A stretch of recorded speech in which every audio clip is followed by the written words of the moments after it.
Welcome back to the Scotti-BYTE channel, and this is Scott. So today we're going to discuss a topic that has kept me from making videos for the last couple of weeks for the most part. And so I've entitled this one, Rare Ubuntu Update Fail. So I have updated at least 40 bare metal and virtual instances from Ubuntu 22.04 to Ubuntu 24.04, and the upgrades have always been seamless for the most part. Well, I say seamless because occasionally post-upgrade I've had to go back in and make a few adjustments, but that's kind of expected. So for the past 4 months, I have tried to upgrade my main desktop to Ubuntu 24.04 at least 15 times, and at least 15 times I have seen a variety of interesting failures. So I perform image backups prior to the upgrade attempts, and I have been doing a redo rescue backup in order to have a integral copy of my Ubuntu before I upgrade it. So the first thing you should do really before an upgrade is to make sure that you have everything fully updated. In other words, do a sudo apt update and a sudo apt upgrade. And certainly I did that, and I had 0 errors. Everything looked absolutely fine. And I even looked at the system logs, and everything was performing as expected. And so the next thing is to go out and evaluate your hardware. Do an LSPCI, LSUSB, make sure everything's connected. And if possible, try to simplify things a little bit. And that is that if you have 35 USB devices connected, and I'm not quite that bad, but pretty close, you might want to disconnect some of those prior to an upgrade just to make the upgrade process a little simpler and simplify your hardware configuration.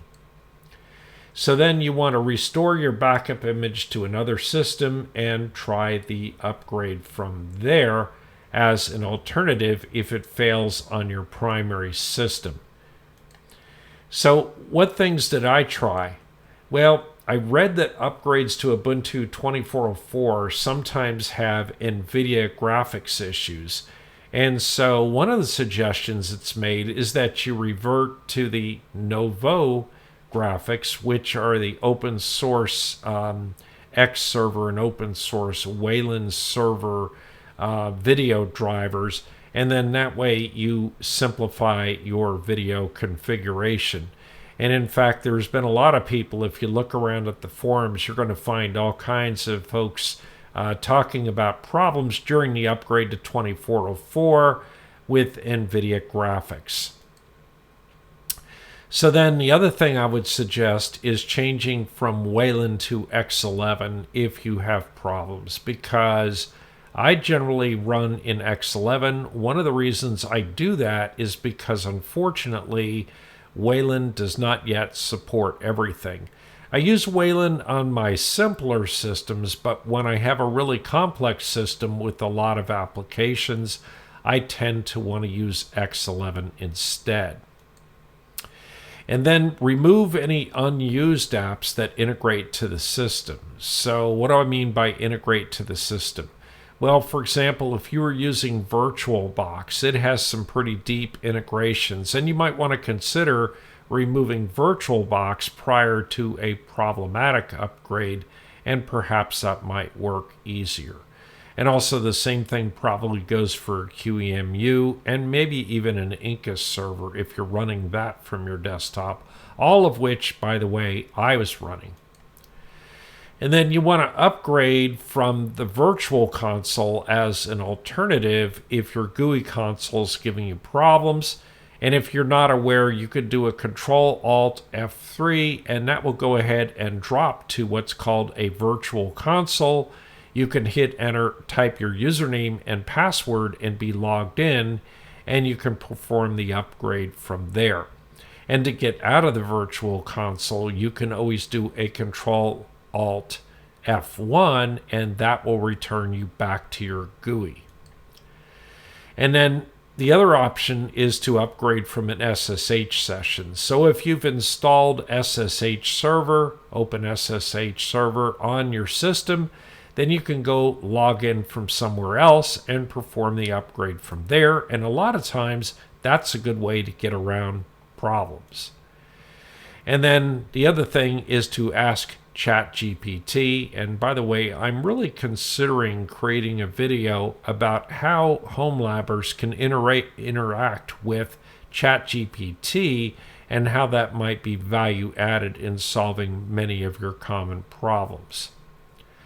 So what exactly happened in the case of my upgrade attempt? Well, my Dell XPS 8930 desktop has run perfectly for the last 6 years that I've owned it. I really haven't had any problems overall until lately. So Ubuntu 22.04 had perfect integrity with no errors on the Dell machine. And my XPS 8930 BIOS firmware upgrades, unfortunately, I had been running really the original BIOS with the 8930 was delivered with, which was something like version 1.01 or 1.02. And unfortunately, upgrades failed via the 3 possible techniques that Dell provided. And in looking out online in the various communities, I could find that many other people had an identical problem, and that's never a good thing. And moreover, there really weren't any answers as to how you could get your firmware updated. So why am I even bothering to talk about that? Well, when it comes down to it, one of the things that you might want to do is when you're upgrading to a newer, more modern operating system, it's important that your BIOS supports all of the newer features, and sometimes a BIOS firmware upgrade is indicated. So my XPS 8930 developed a problem in the last year where it couldn't be easily powered. Okay, so that's nearly a showstopper. Just the best way I can describe this is if my XPS 8930 was powered down, like if I did a complete system shutdown, I would have to reach around the back to the power supply reset button, hold it in until I heard the fan ramp up inside the unit, and then after the fan ramped up, wait another 3 seconds, still holding that button in, and then I could press the front button, power button, and then release it, and then if it briefly showed an orange indicator, then I could, and only then could I remove my finger from the rear power supply reset button. And then if I also stood on one leg and sang Dixie, the system would generally power up and boot. So that's a bit of a showstopper. I'd been dealing with that now for around 6 months to 8 months, I would say. And a lot of people reported that that was an issue. The other thing is that when I performed the upgrade, it would proceed to a prompt where it would ask me if I wanted to replace system.conf, which is a normal upgrade prompt you can get in the process of upgrading Ubuntu or really any Linux if you want to replace various conf files. But this particular conf file, system.conf, and if you look it up, it has a lot to do with X11 and Wayland graphical interface. As soon as I would respond to that, and it didn't matter if I said replace the file, use the factory version, keep the version I have, whatever, it would still lock the system up completely. And so then again, I said no matter how this was answered, it would lock the system up completely. So I couldn't really get beyond that point. However, a few of my upgrade attempts, when I would get on a remote system and SSH into my desktop system called Mondo, it would proceed to a prompt, or actually an informational message, which would say that the upgrade has been completed, but unfortunately errors were encountered. So what did I do with all of this experience? Well, ultimately, due to the power supply, the BIOS issues, and USB issues, I didn't even mention the USB issues. So occasionally, for whatever reason, I used a rather large USB hub. It had like 15 ports on it. Occasionally, I would get random errors from the USB bus, and I was assuming that that was the USB hub that I was using, even though it was a top-rated hub. Turned out that that was related more to the Dell and not really to that hub.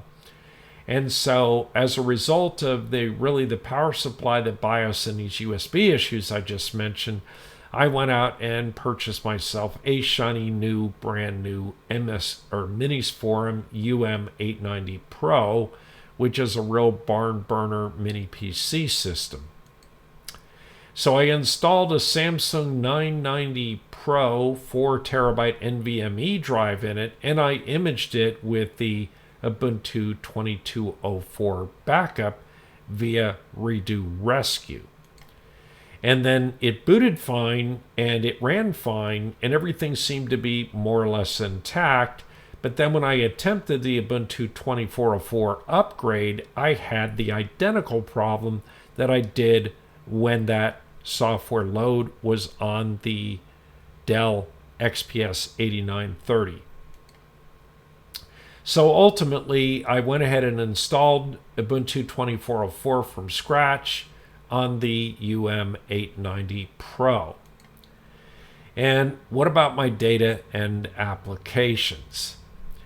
So what was my solution regarding that? Well, so if you talk to folks in general, they always say, oh, hey, just back up your user data. And I kind of remember when I was working as a systems architect that the desktop folks would come by and say, hey, we have a shiny new machine for you, but don't worry, we're going to back up and restore your user data. And in those days, it was Windows 10. And when they would restore my Windows data or my Windows user data, yeah, it would come back, but I wouldn't have all of my settings. So a real configuration really amounts to your data plus your applications plus any customizations you've made to those applications. And honestly, with all of that, I never have any problem restoring data. I never have any problem installing applications, but sometimes the customizations can take me literally forever. So I restored a backup of my home folder structure from the XPS 8930 to the UM890 using rsync.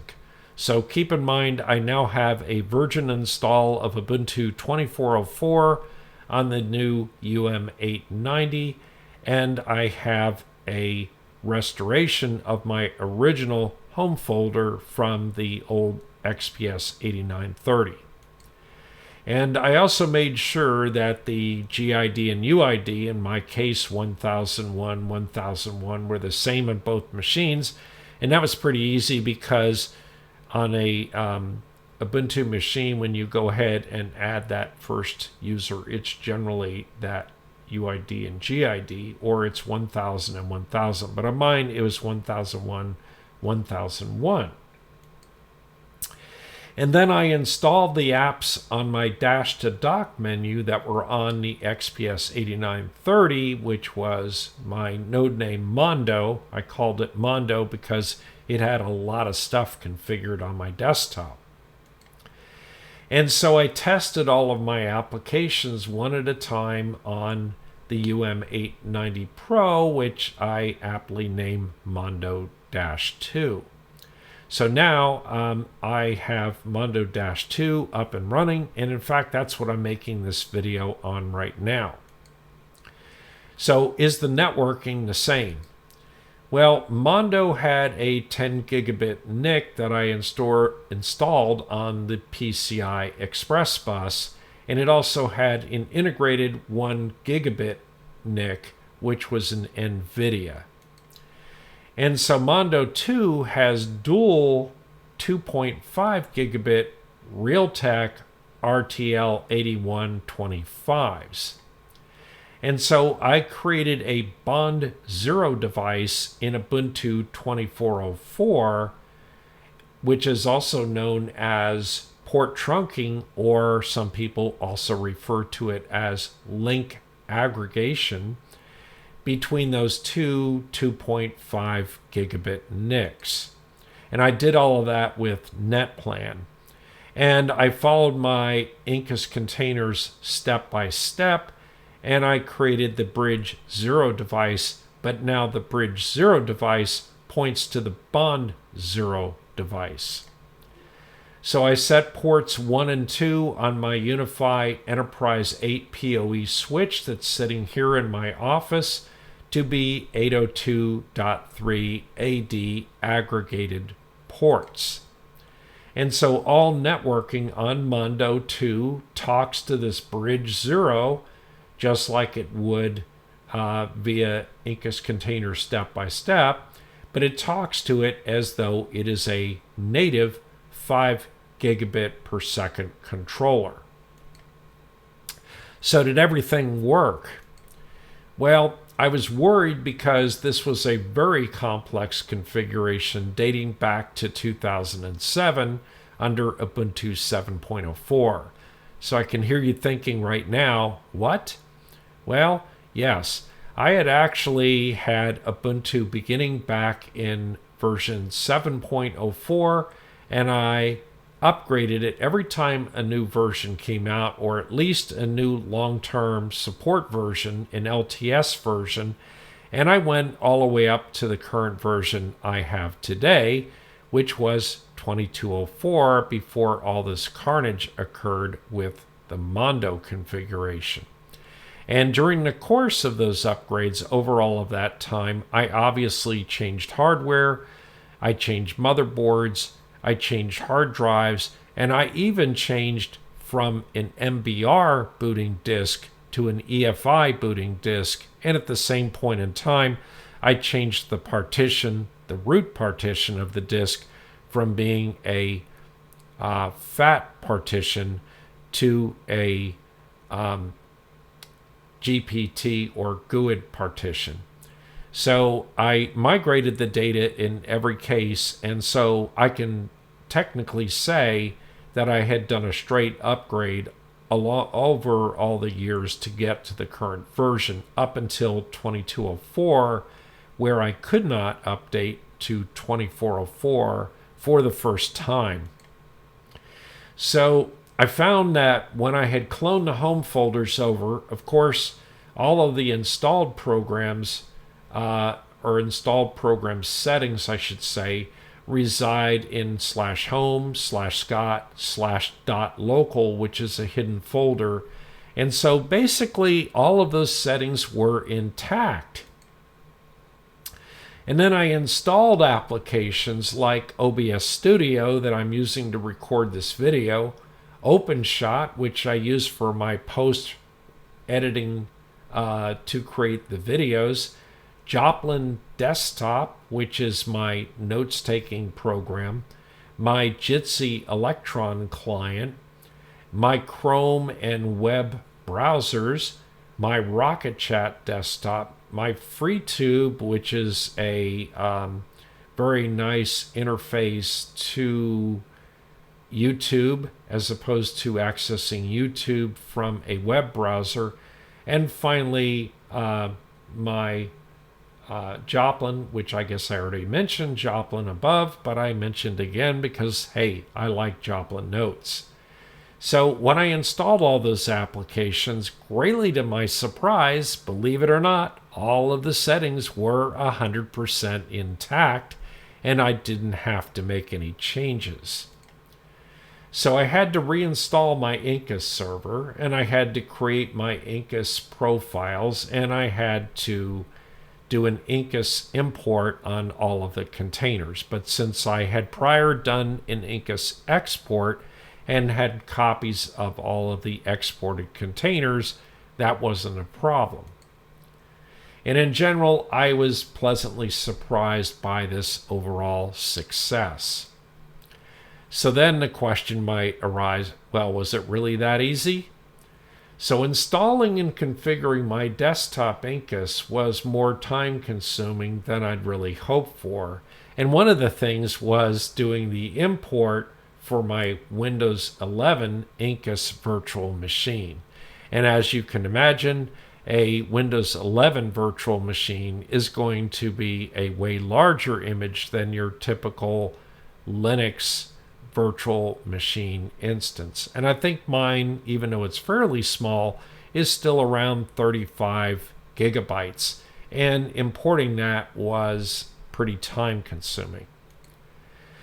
And I had to reconfigure my UPS tools to monitor my CyberPower CP1500 AVR that is under my desk here as a UPS. And I might point out I have about 5 UPS units scattered throughout the house because we are receive our power from a company called Houston Spark and Flash. No, seriously, it's Reliant Power, but they have a lot of brownouts and that sort of thing. And putting your computers behind a UPS is always advisable. I've got a great video on configuring UPS tools, and I had to even go back and reference my video to remember how to reconfigure those. And so Thunderbird Mail was totally intact, as were all of my web bookmarks and even my Yubico settings.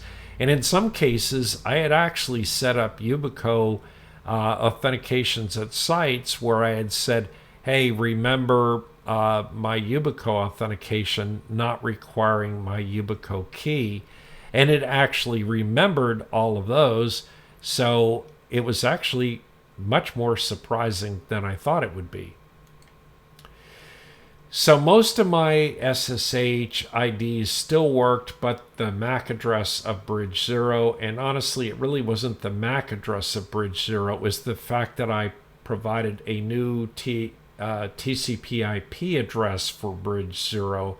So that changed from the original machine. So I had to recreate the trust with my other Incus servers in order to allow Mondo 2 to now manage those Incus servers as remote servers. And then I had to import all of my WireGuard or OpenVPN profiles. And I might point out that in Ubuntu 2204, I used an add-on called WireGuard, actually spelled G-U-I-R-D. And I used it because there was a bug that was never fixed in Ubuntu 2204 whereby WireGuard actually worked, but you had to use WireGuard from the CLI and you could not use it from the GUI because the integration between the network manager GUI in Ubuntu 2204 and WireGuard was actually broken. But after I imported all of my WireGuard and OpenVPN profiles, both my WireGuard and OpenVPN profile connections worked perfectly from the built-in GUI, and that made me really happy. It seems sometimes you have to upgrade out of an existing problem when there's no obvious way to fix it. And then I had to configure the iSCSI initiator to connect to my 3 iSCSI targets that are used for various things. And they're all hosted on my QNAP NASs that I have. So I use that to basically expand my storage space and also to have fast iSCSI storage. And if you don't know about iSCSI, you should go watch my video that's entitled Fast iSCSI Storage because it's really great. So then what about backup? Well, I tried to boot Mondo-2 via Pixie to my iVentoy configuration, which I've covered on the channel before, and it was a complete failure. Not only was it a failure, but believe it or not, it locked up my entire network. The reason I know is because my Wi-Fi approval factor plummeted almost immediately because she was over watching the Fire TV Pro Max and it simply locked up. After further investigation, I pretty much discovered that I was unable to access anything on the network, any other systems. And when I went back to my Ubiquiti UDM Pro, even from the front panel, I wasn't able to do a thing, and it required me to hard reboot the router. So I've never seen that happen before with the UDM Pro, and it really surprised me.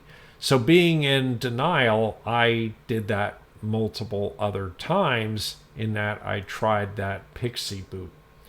So ultimately, I created a redo rescue USB disk with Balena Etcher, and that worked great. And just to readdress the Pixie problem, I went back and did that 4 separate times. And of course, the definition of insanity is doing the same thing more than once and expecting a different result. But every single time, it locked up the network entirely. And in fact, I wrote an email off to Minisforum and addressed the problem very succinctly in about 2 to 3 sentences. And their response was, "We don't support the Pixie operating system. We only support Windows." So then I had to follow up with a message that explained what Pixie was, and that Pixie was a boot process as opposed to an operating system, and that it could be used to boot a Windows installer disk. And then I received another response back from Minisforum, which basically explained to me how to go into the BIOS and turn on Pixie. So I don't know whether we were dealing with a language barrier with Minisforum, or if they were just giving me first level support and the question just went over their heads completely. But I'm hoping this is a problem that gets resolved with the UM890, because it's certainly a huge issue. So then Mondo had a spinning 8 terabyte Seagate drive, and I used it for time shift for my daily backups. And somewhere back there, and I don't remember what the name of the video is, I do address using time shift for nightly automated backups. Really, differential backups is what it does, or incremental backups. I can't really remember which. And so I replaced that drive because there was no way to put a spinning drive inside of the 890. I don't know, there may have been a mount in there for a 2.5-inch disc, but in any case, I replaced that drive with an 8 terabyte iSCSI drive that was offered off of my VMS Cloud QNAP NAS, and I cloned that Seagate drive to that iSCSI drive using rsync. And then I installed TimeShift and reconfigured the drive that TimeShift uses, because I believe the old drive was something like SDC1, and this was like SDA1 or something like that. And then so now I have a few TimeShift backups and one redo rescue image. And so TimeShift over iSCSI really works great. I was kind of surprised, but it's fast and it's efficient. And so here's a screenshot of my TimeShift GUI interface, and you can see that I have backups there that actually go all the way back to Ubuntu 18.04, which I tagged as one to keep for a long time. I don't know why I did that, I just did. You don't see any from 2004 because when I was running it, I never tagged those. You see now 3 of them from 2204 because they're beginning to roll off and they're being replaced by 2404 backups. And this was the 3rd night that I had run 2404. So TimeShift is actually working great. So what's my overall impression? Well, the UM890 is fast. I mean, it's really fast. In fact, the XPS 8930 was a really fast Intel processor, and it had 32 gigs of memory. Mondo 2, the UM890, has got 64 gigs of memory, so the more memory was certainly welcome, and that was a good thing. But honestly, this machine is faster than that machine, and I think that's just speaks volumes for newer technology. So Mondo had an NVIDIA GeForce GTX 1050 Ti, which at this point is pretty darn dated. But I didn't do a lot of things that required graphics. I mean, I wasn't a gamer, and I play with infrastructure because that's, for me, my puzzles, if you will. And Mondo 2's got a Radeon 780M graphics card, which is integrated to the motherboard. And Mondo 2 uses main memory for its video memory, as most integrated motherboard memory systems do. So the UM890 Pro lacks a frame buffer and memory allocation settings for the 780M in the BIOS. I mean, I searched around everywhere, and the only options I could find for the integrated video in the BIOS was, hey, turn it on or turn it off. So I was a little disappointed at that, because every system I've ever seen with integrated graphics has always got these types of settings. And then video was initially a pain, and I never got the display port working, so I used the USB 4 port on the rear for my second monitor, and USB-C video works great. So my monitors are both HDMI, and so I used a USB-C to HDMI cable to connect that second monitor, and that worked fine. It booted right up and didn't have any issues at all. That being said, I tried 2 different cables for the DisplayPort connection and made sure that the DisplayPort cable was actually the correct cable, because those cables are directional, as my subscriber Hassan had pointed out. And so I absolutely made sure that the cable I was using was directional, but in the right direction. And that still didn't work. And the bottom line thing is, this has to go into my overall impressions, and that was that Pixie booting absolutely killed my entire network. I don't even see how that can be a thing or how that can happen, but trust me, it did. And the UM890 Pro BIOS settings are basically lacking. I jokingly talked to another friend and referred to the 890 settings as being the Play School BIOS, because it seemed to lack a lot of settings that I was used to. As a matter of fact, I couldn't really locate any place in the UM890 BIOS where you would upgrade to a newer version of the BIOS. And that's a first. I've not seen that before. I actually asked that question of Minisforum.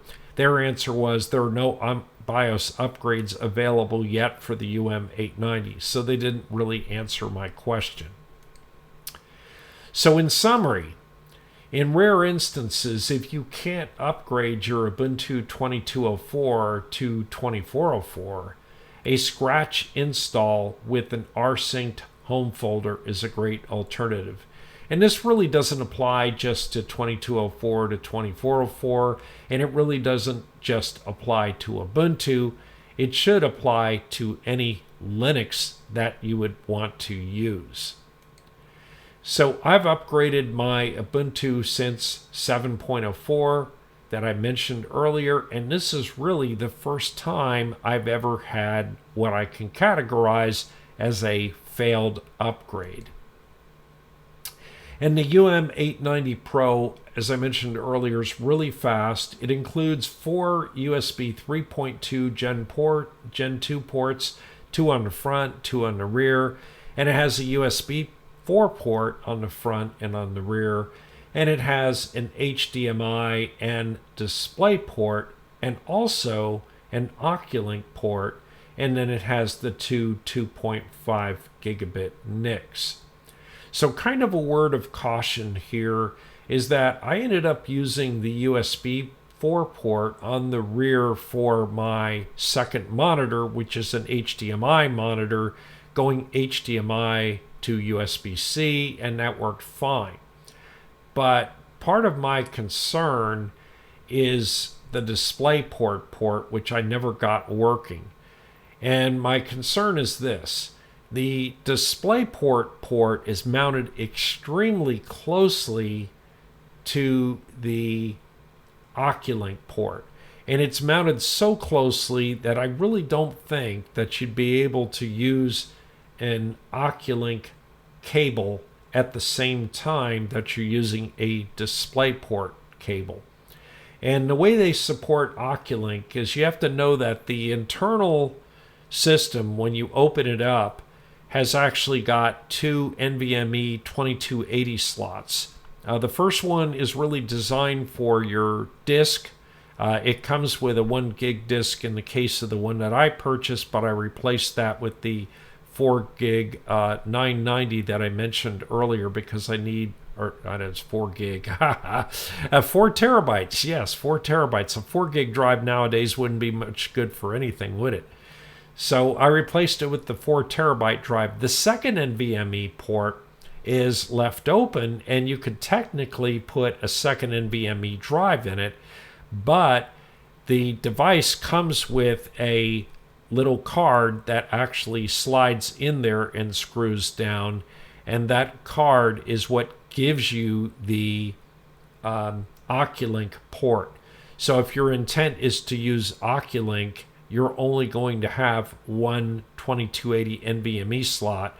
If you don't need Oculink, then you would have the two NVMe 2280 slots, which is a big deal. But like I said, the proximity of that DisplayPort connector and the Oculink connector are crazy close. And for those of you that don't understand what Oculink is, so Oculink takes a PCI Express 8 slot and moves it outside of your machine. There's basically a whole bunch of Oculink docks that are available out there, many of which you need to purchase a power supply for. And then you also obviously need to insert a video card or any other kind of PCI Express card that you want. And so that's a way you can have a mini PC that actually has an external PCI Express bus. And that's really a great add-on for this particular machine, and I think something that makes it very attractive. And then it uses around 7 to 9 watts idle, which absolutely sips power compared to like 500 watt power supply that my XPS 8930 had. This has a 120 watt external brick power supply, and the brick isn't crazy large. And like I said, it uses around 7 to 9 watts idle and about 80 to 90 watts under extreme loads. And the fan at loudest was around 45 decibels. And I can tell you that in comparison, my XPS 8930, when I was transcoding a large video file, that fan could ramp up, and it was probably closer to 80 decibels, which honestly, conversations are at around 72 decibels. So it was annoyingly loud for the period of time when you were really putting the system under load. And this system, like I said, at loudest, it's around 45 decibels. I don't even hear it compared to a lot of the other fans I have running in this room for other things. So the fact that the system is so much faster and uses so much less power, and by the way, using less power means it generates a whole lot less heat, are huge pluses. And so I would really highly recommend the system. I've been really pleased after I've got it upgraded. It boots really quickly, even having to connect to my now 4 iSCSI targets that I have. It boots up and connects in right around 45 seconds. If I weren't connecting to iSCSI drives, the system would boot in sub 10 seconds. But the iSCSI connections take a little bit longer, but I don't think that 45 seconds is asking for a whole lot. So anyway, that's it for today. Please subscribe and like to the channel, and don't forget to hit that notification bell, and we'll see you next time.